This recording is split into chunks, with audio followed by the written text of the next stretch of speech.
Finally কিন্তু চলে এলাম কাঁকড়া খেতে। অনেকদিন ধরে মনটা কাঁকড়া কাঁকড়া করছিল, তো কি বলবো, এত টেস্ট বলে বোঝানো যাবে না। Welcome back to my channel. আশা করি তোমরা সবাই ভালো আছো, আমি খুব খুব ভালো আছি। চলে এলাম তোমাদের সামনে একটা সুন্দর ব্লগ ভিডিও নিয়ে। তো কি বলবো, সব সময় তো তোমরা আমার ফানি কমেডিয়ান ভিডিও দেখো, কেউ কি দেখেছো আমার ব্লগ ভিডিও? কেউ কিন্তু তোমরা দেখো না। আর সাধারণত আমি কিন্তু ব্লগ ভিডিও দেই না। তো কি বলবো, একটাই ভিডিও বানিয়েছিলাম, সংসার সুখের হয় রমণীর গুণে। এই ভিডিওটাতে তোমরা এত এত ভালোবাসা দিয়েছো, কি বলবো, সেই কারণে ভাবলাম তোমাদের সাথে একটা 2 থেকে 5 মিনিটের ব্লগ ভিডিও শেয়ার করা যেতেই পারে। কি বলবো, অনেকদিন ধরেই জানো তো মনটা খুব কাঁকড়া কাঁকড়া করছিল। আর কাঁকড়া খেতে গেলে আমাদের কিন্তু বাড়ির কাছে কাঁকড়া বিক্রি হয় না, বাজারে কিন্তু দেখতেও পাই না। সেই জন্য ভাবলাম টেস্টি কাঁকড়া খেতে গেলে কিন্তু আমাদের দিকে যেতে হবে দীঘা, মোহনা। তো কি বলবো, সবসময় তো আমরা নিউ দীঘা যাই, বা বছরে 2বার অলরেডি আমি মন্দারমণি ঘুরেও নিয়েছি। তাই ভাবলাম এবার আমরা যাব অন্য একটা বীজ। তো বন্ধুরা, কে কে জানো বলো তো এটা কোথায়? এই বীজটা অবশ্যই তোমরা প্রত্যেকে জানো, এটা হচ্ছে উদয়পুর। আর এই উদয়পুরেই কিন্তু একদম বিচের ওপরেই কিন্তু কাঁকড়া, টেস্টি টেস্টি অনেক রকমের মাছ টাছ কিন্তু এখানে রান্না করে ওরা তোমাদের সামনে টেবিলে কিন্তু প্রেজেন্ট করে। কাঁকড়াটা রান্না হতে হতে চলে এলো আমার সামনে কিন্তু একদম সুন্দর একটি টেস্টি পেয়ারা মাখা, দারুণ খেতে, দারুণ টেস্ট। তো কি বলবো বন্ধুরা, কে কে তোমরা উদয়পুর এসেছো অবশ্যই কিন্তু আমাকে কমেন্ট করে জানিও। আমি আর বন্ধুরা তোমাদেরকে বলছি, যাদের জিভে জল রয়েছে, যারা পেটুক মানুষ, খাবার খেতে ভালোবাসো, তাদেরকে কিন্তু আসতেই হবে অবশ্যই উদয়পুর বীজে।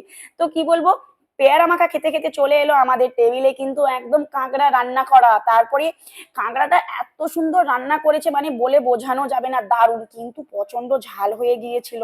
খেতে খেতে খেতে চোখ দিয়ে পুরো জল বেরিয়ে আসছিল। শুধু কিন্তু আমরা কাঁকড়া খাইনি, সাথে কিন্তু আমরা খেয়েছি গরম গরম ভোলা মাছ ভাজা, পামপ্লেট, ইলিশ মাছ। তো দারুণ, প্রত্যেকটা খাবার ছিল কিন্তু খুবই সুন্দর। তবে কিন্তু আমার ভোলা মাছটা অতটা ভালো লাগছিল না।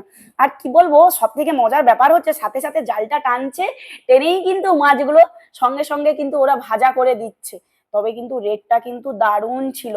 তো ওই জাল টানার ব্যাপারটা যদি তোমাদের সাথে একটু শেয়ার করে দেখাতাম ভালো হতো। ওটা অনেকটা দূরে জালটা টেনেছিল, তো সেই জন্য অত দূর এই কাঁকড়া ছেড়ে দিয়ে আমার পক্ষে যাওয়া সম্ভব নয়। আর এই যে দীঘা বলো, মোহনা, তালসারি বলো, অনেক জায়গা এখানে রয়েছে বিচ। সব থেকে তোমাদের কোনটা ভালো লাগে? আমার কিন্তু সব থেকে উদয়পুরটা সেই সুন্দর লেগেছে। যতবারই দীঘা এসেছি, এর আগেও যখন 1 মাস আগে যখন বাবু চিকুকে নিয়ে এসে 2 দিন ছিলাম, তখনও কিন্তু আমরা ওল্ড দীঘা, নিউ দীঘা, ওই জগন্নাথ মন্দির দর্শন করে ঘুরে টুরে 2 রাত্রি থেকে বাড়ি চলে গেছি। উদয়পুর আসার মতো না সময় আর সুযোগ হয়নি।